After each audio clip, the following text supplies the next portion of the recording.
આજે નીલકંઠ ધામની અંદર નીલકંઠ મહાદેવના સાનિધ્યમાં ભગવાન સદાશિવના આજે દસમી એટલે દશમને સોમવારના દિવસે સદાશિવના નીલકંઠ મહાદેવને આજે અમારા ભક્તોએ સરસ મજાના દીપમાળાનું આયોજન કરેલું છે.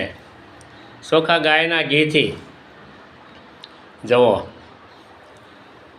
આમાં ગાયનું ઘી પૂરીને 108 દીપક પ્રગટાવીને ભક્તો આનો સુલભ્ય લાભ લે છે.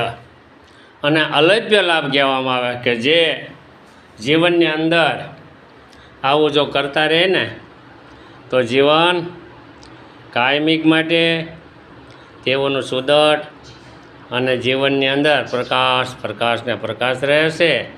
તો અમારા પ્રેમી શિવ ભક્તોના સર્વેને અમારા ઓમ નમો નારાયણ.